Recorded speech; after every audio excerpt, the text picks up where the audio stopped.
하나님의 축복이 여러분과 여러분의 가정에 넘치기를 주님의 이름으로 축원합니다. 주님의 명령에 대해서 배우겠습니다. 잠자는 상태, 죽은 자의 상태는 어떤 상태입니까? 깨어난다는 의미는 또 어떤 상태를 말합니까? 잠자고 죽은 자의 상태는 행위가 옛사람의 습관으로 벗어나지 못한 상태를 말합니다.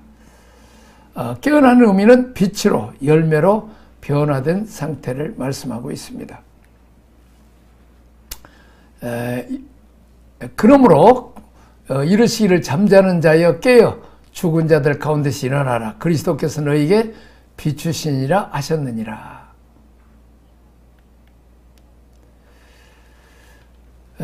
주님의 도우심으로 깨어나라. 빛, 그리스도인이 어둠에서 깨어나 생명의 빛 속으로 들어갑니다. 우리는 단순히 빛 안에 있는 사람들이 아니라 곧 빛입니다. 어둠의 일들은 열매를 맺지 못하게 하고 그 누구에게도 유익을 끼치지 못합니다.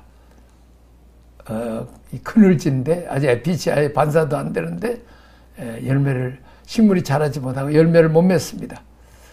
우리가 열매가 있어야 뭐 쌀이면 쌀, 또 과일이면 과일, 뭐 이렇게 다른 사람이 유익을 주잖아요. 사람들이나 동물에게 열매가 맺어야 됩니다. 그리스도인들은 자기 주위의 어두움을 벗겨내고 그의 삶으로서 그것을 빛으로 바꿔주며 그리스도 안에서 용서와 회복을 전하여 줍니다.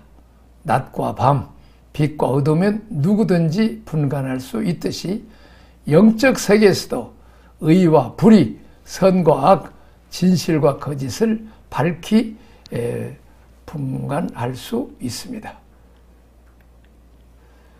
자, 무화과나무에게 주님이 저주했어요. 열매를 맺지 못하는 것에 대해서. 어둠에 이스라엘 백성들이 어둠 속에 있어서 빛 대신 주님으로부터 멀리 떨어진 태양으로부터 멀어지고 태양이 중간에 막혀 있으면 어둠이죠. 자, 에베소서 우리에게 행복이 뭐냐 했을 때 외부적인 조건, 환경에서도 우리가 온다고 말할 수도 있죠.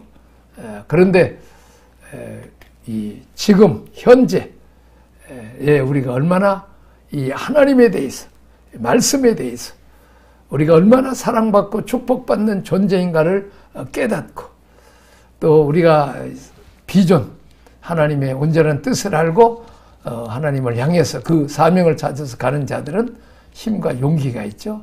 깨어납니다. 신앙의 성숙도, 내 안에 있는 평안도 그렇고 멀리 오지 않습니다. 오래 걸리지 않아요. 우리가 이렇게 말씀을 깨닫고 진리를 깨닫고 또 복받는 비결을 깨닫고 또 이렇게 전하고 하는 것이죠.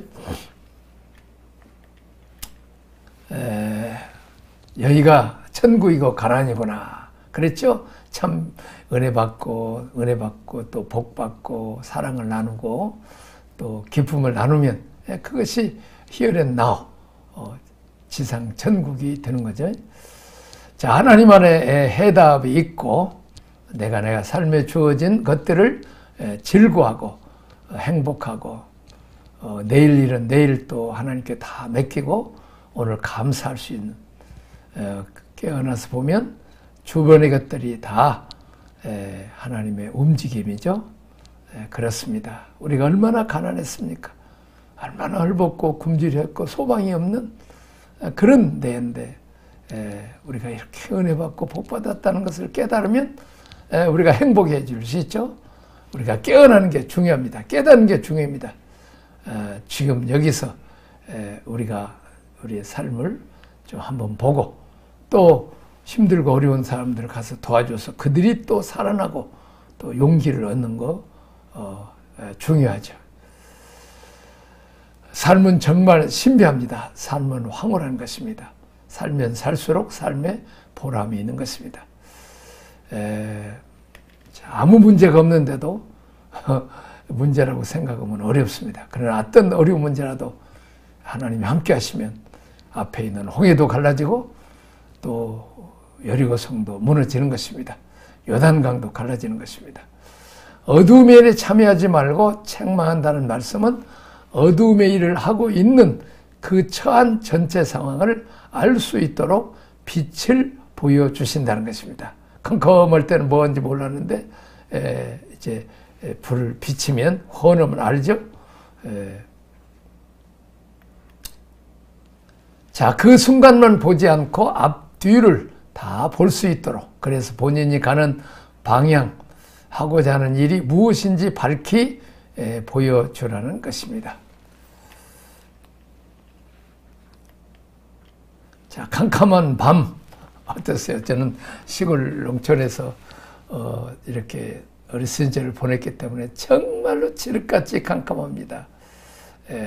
이제 후레쉬가 그때 있기는 있지만 뭐 비싸서 다들 못 있죠. 잘못하다가는 엉금 가다가 눈두렁에서 뭐 이렇게 넘어지기도 하고 웅덩이 빠지기도 하고, 그러나 낮에는 환히 빛을 바라보니까 큰 길, 넓은 길을 찾아서 달려가는 거죠. 그렇습니다. 빛 대신 주님과 함께하면 먼 저천성을 향해서 우리의 삶의 목표가 정확하게 무엇인지 압니다. 그러나 빛 대신 주님과 함께하지 않으면 열심히 살지만 왜 가는지, 어디를 가는지, 그 결과가 무엇인지 모르죠. 그 길이 결과 지옥으로 가는지도 모르고 삽니다. 이게 어리석은 인생이죠. 빛으로 오신 그리스도께서 어두움 속에 있는 자들에게 생명의 빛을 비추십니다. 이것은 비그리스도인이 어두움 잠에서 깨어나 생명의 빛 속에서 들어가는 새로운 탄생을 체험하는 것을 의미합니다. 그러므로 어둠에서 빛으로서의 변화가 인간 자신의 힘이 아니라 그리스도의 주관적인 능력으로 이렇게 말미암아서 이루어집니다.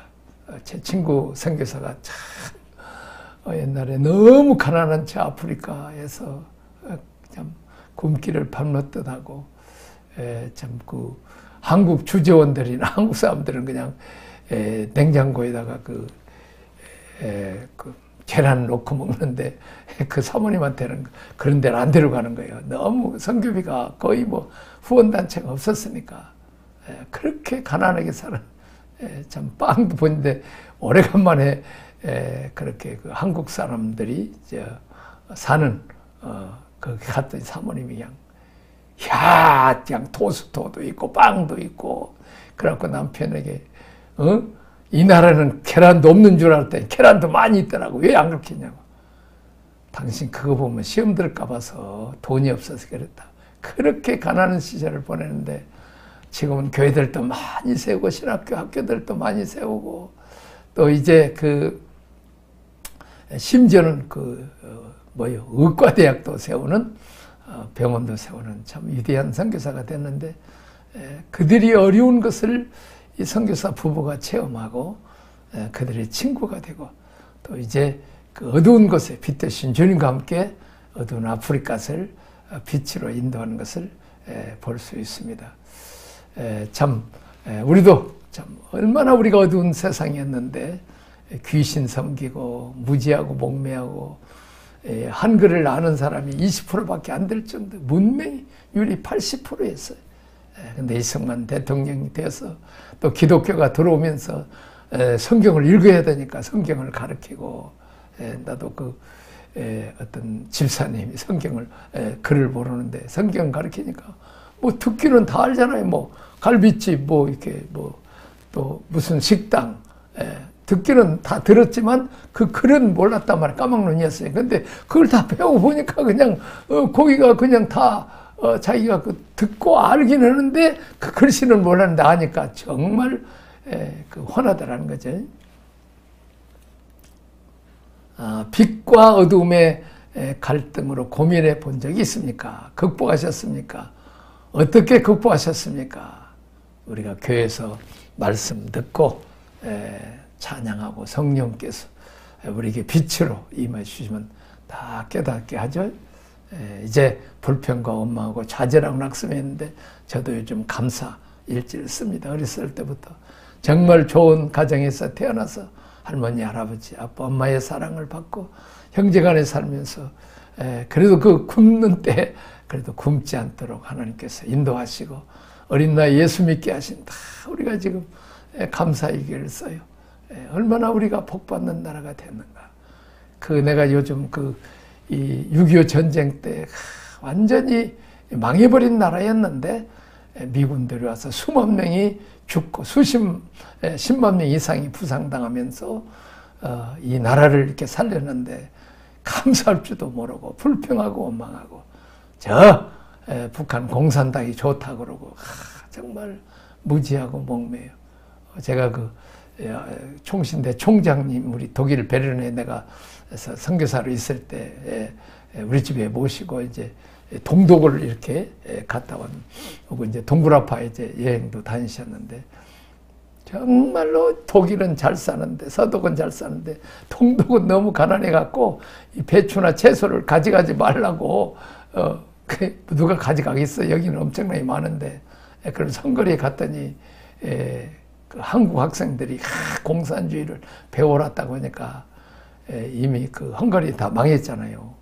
공산주의 따라가면 가난한 나라 되는데 이런 이 거짓되고 이 가난한 나라로 만드는 이 공산주의 우리가 토해낸 거 먹으러 왔냐고 말이에요.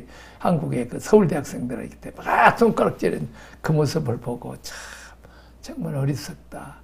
이 공산주의.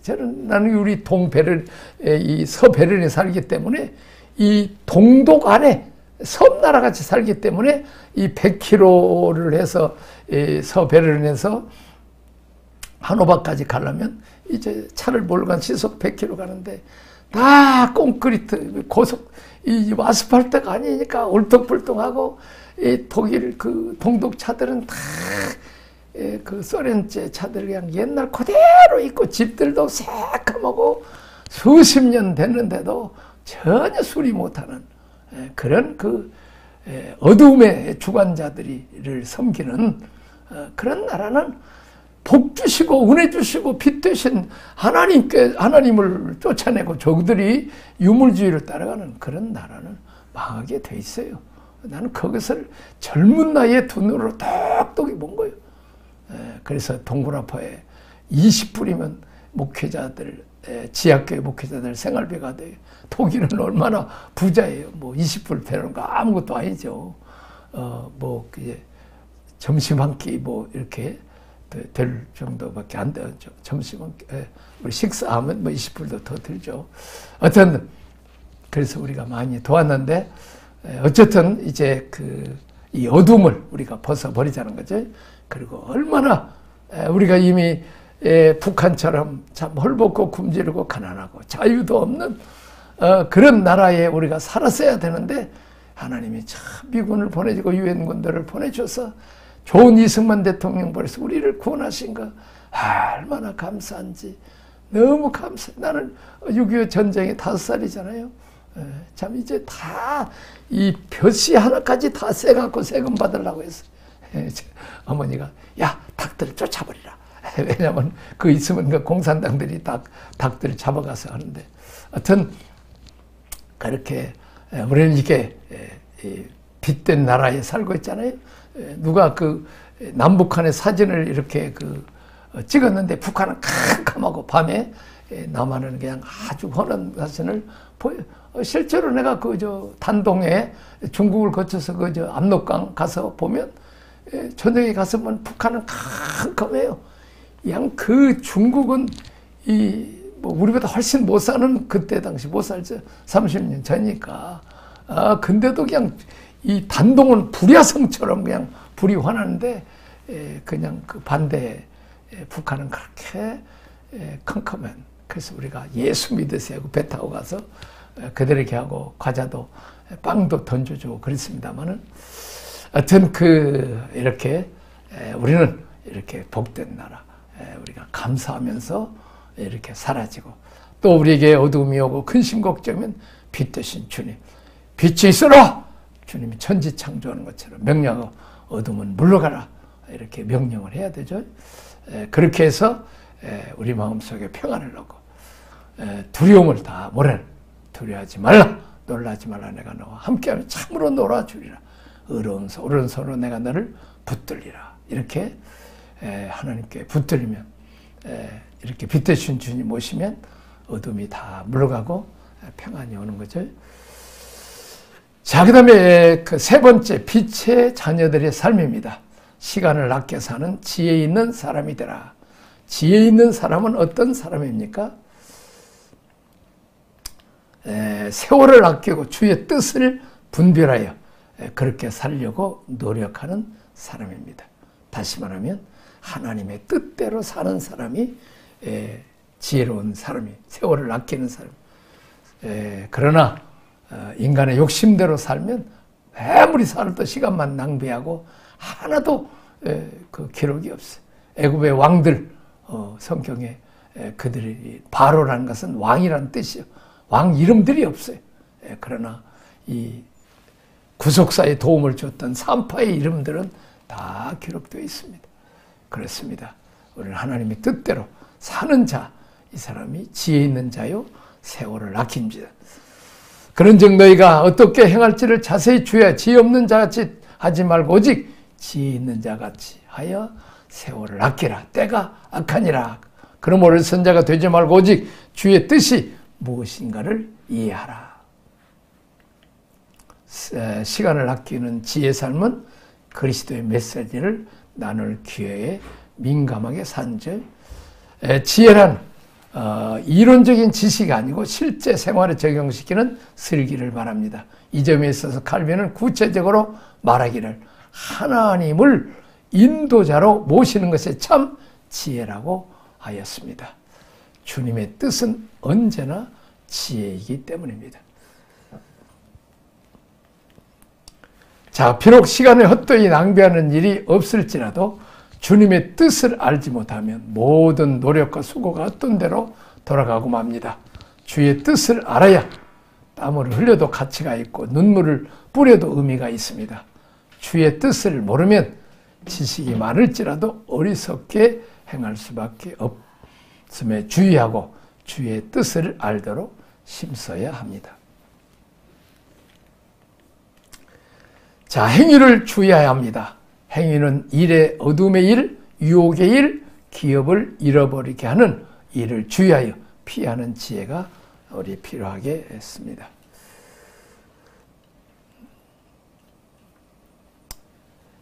자, 아낀다는 것은 안 쓴다는 것이 아닙니다. 제한이 있는 것을 사용하면서도 가장 적절한 소비를, 최상의 성과를 거두는 것입니다. 자, 그러나 시간을 아끼는 것은 돈을 아끼는 것과 차원이 다릅니다. 돈은 안 쓸 수 있으면 전략하면 아껴집니다. 시간을 안 쓴다고 가만히 있는 것이 아니라 흘러가 버립니다. 시간은 전략한다고 되는 게 아니에요. 그냥 흘러가요. 그래서 사도 바울은 어떻게 해야 할지를 주의하여 세월을 아끼는 지혜로운 자가 되라고 말씀합니다. 세상에 제일 귀한 게 다른 건 다 이렇게 말할 수 있죠. 시간을 우리가 마음대로 못하는 딱 정해져 있는 것입니다. 시간 활용을 잘 해야 됩니다. 짜투리 시간을 잘 활용해서 훈련하고 공부하고 또 USB 듣고 책 보고 항상 들은 것을 항상 준비해 놓아야 됩니다. 시간을 활용하는 것이 아주 중요합니다. 시간은 돈 주고 살 수도 없습니다. 우리가 서로 간에 또 그 셀 예배를 드릴 때도 1:1 양육할 때도 마찬가지입니다. 시간을 좀 전략해야 됩니다. 지도자들의 시간 마음대로 뺏고 그러면 안 됩니다.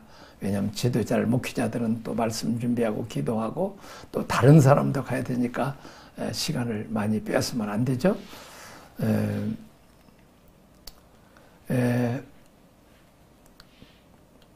자, 좋은 비전이 있고 그것을 이룰 수 있는 계획이 있고 그 일을 실행할 수 있는 헌신된 마음이 있고 그것을 실행에 옮길 수 있는 자원이 있다고 할지라도 우리에게 쓸 수 있는 세월이 없으면 주님을 섬길 수 없기 때문입니다. 시간 활용은 결국 기회를 놓치지 말라고 말씀합니다. 배울 수 있는 기회, 선을 행할 수 있는 기회, 충성할 수 있는 기회를 놓치지 않는 지혜가 필요합니다. 이 지혜라, 이렇게 기회, 시간, 기회라는 건 뭐예요? 시랍신화에 앞에는 대머리, 뒤에는 앞에는 더벅머리, 뒤에는 대머리. 저는 거꾸로죠. 앞에는 대머리고 뒤에는 더벅머리도 아니지만 하여튼 다 말하자면 앞에는 더벅머리가 쉽게 잡고 있고 지나가 버리면 이렇게 머리카락이 없으니까 못 잡는다는 거죠. 버스도 어때요? 택시도 오면 그냥 앞에서 이렇게 손짓 나눠 해도 그냥 해도 타요. 그러나 지나가고 난데 잡으려면 어렵죠. 그렇습니다. 우리가 이 기회가 왔을 때 잡아야 된다는 거죠. 하나님이 우리에게 기회를 주시죠. 일생에 한 3번은 주신다고 합니다. 자, 기회는 라는 것은 뭐예요?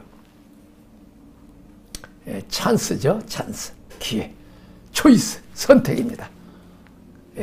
챌린지입니다. 근데 그 기회를 선택하는 데는 모험이 있다는 거죠. 내가 누구를 선택할까? 이 사업을 선택. 나 같은 경우는 서울시 공무원 잘하고 있다가 주님이 신학을 가서 목회자가 되라. 그때는 목회자가 된다는 것은 굶어 죽을 각오, 매맞을 각오, 쫓겨날 각오. 정말 그때는 목회자가 참 밥도 제대로 못 먹는, 왜냐하면 성도들 자체가 가난하고 나라가 가난했기 때문입니다. 그때 저는 하나님께 기도하고 사표를 제쳐. 왜냐하면 식구들이 지금 13 식구나 다 있는데 형이 벌지만 또 우리 둘이 벌어야 되는데 나까지 거기 가면 참 힘들잖아요. 근데 하나님 참 내가 기도원에서 기도할 때마다 하나님께 제가 헌신하겠습니다만 우리 가정 책임질 수 있습니까? 또 집에 와서 보면 또 사표를 못 내겠어요. 신학교를 못 가겠더라고요. 근데 마지막 이제 3월 달이 돼서 계약을 해야 되는데 하나님께 이제 헌신을 다짐을 합니다. 하나님 내 가정 책임지시면 제가 하나님 일을 하겠습니다. 책임질 수 있습니까? 하나님 웃으시더라고요. 나는 네 가정만 책임지가 아니라 온 인류 저 산골짜기에 있는 짐승의 새끼도 책임지는 하나님이란다. 걱정하지 말고 네가 내 일 해라. 그래서 신학 딱 했더니 기적적으로 하나님 아버지 고등학교 선생님 하다가 은퇴하신 아버지 취직되고 형도 시골에서 서울 올라와서 또 이제 여동생 남동생도 취직이 돼서 나 하나 그만두니까 4사람이 다 좋은 직장을 갖게 되었습니다. 자, 하나님 그래서 지금까지 또 이제 힘들고 어려울 때 또 하나님께서 좋은 사모 만나서 가난하고 어려울 때 또 나는 부모가 목회자나 뭐 장로, 권사, 집사도 아니고 나 혼자 예수 믿어갖고 집안 식구 전도했으니까 백그라운드가 없는데 사모 만나서 독일에 가서 이제 선교 비전을 어렸을 때부터 주셔서 한인교회를 세우고 독일 교회 빌려서니까 뭐 걱정할 필요 없어. 근데 하나님이 털럭게 은혜 주셔서 교회 부흥 많이 시키고 신학교도 하고 또 하도록 잘 사는 나라에 사고 또 10년 후에 오니까 한국이 또 잘 살아지기 시작하더라고요. 어쨌든 그 기회를 놓치지 않고 했더니 지금은 한국이 얼마나 잘 삽니까? 자, 목회자의 삶도 풍성해지죠. 참 이 기회를 놓치지 않게 하신 하나님께 감사를 드립니다. 자, 시간을 구속하다라는 말이 세월을 아끼라고 번역되어 있습니다. 시간, 카이로스란 말은 알맞은 상황, 기회, 특별한 상황에서 구별된 시간을 뜻합니다. 일반적인 의미에서 시간을 사는 것이 아니라 때가 악한 까닭에 모든 때가 악하고 하나님을 대적하기 때문에 가능한 모든 기회를 사는 것을 말합니다. 자, 구속이라는 단어는 거래의 기회를 잡기 위해 신중하라는 시장 용어입니다. NIV 성경에서 모든 기회를 최대한 활용하라고 번역하고 있습니다. 또 NISB에는 너의 시간을 최대한 신중하게 사용하라는 것입니다. 여기서 주된 생각은 낭비하지 말고 시간을 절제 있게 부지런하게 사용하라는 일반적인 의미가 아니라 그것보다 오히려 그리스도의 메시지를 세상에 나눌 모든 기회에 민감하라는 뜻입니다. 다시 말하면 하나님 뜻에 살지 않는 모든 것은 다 헛된 것이고 하나님 나라와 하나님의 의의를 위해서 구하는 사역만이 그것이 가장 가치 있는 것이고 그것이 시간을 아끼는 것이라는 것입니다. 자, 특별히 범죄와 부도덕이 성행하는 이 세상에서 영적 도덕적 긴장을 풀지 말고 어떻게 살아야 가장 지혜로운가를 살펴야 한다고 권면하고 있습니다. 조금만 긴장을 풀면 부패한 세상의 악한 영향을 받게 될 것이기 때문입니다. 그러므로 기회를 찾으면 희생에 따르더라도 놓치지 말고 생을 다하는 순간까지 부지런히 주의 뜻을 분별하는 최소의 삶을 살아야 할 것입니다. 이제 레위기 20장 26절 너희는 나에게 거룩할지니라 이는 나 여호와가 거룩하고 내가 또 너희를 나의 소유로 삼으려고 너희 만민 중에서 구별. 다시 말하면 하나님의 뜻대로 하나님과 함께 하나님이 일을 하는 것이 가장 지혜로운 삶이라는 것입니다. 기도하겠습니다. 하나님 아버지 은혜와 사랑을 감사합니다. 때가 갑니다.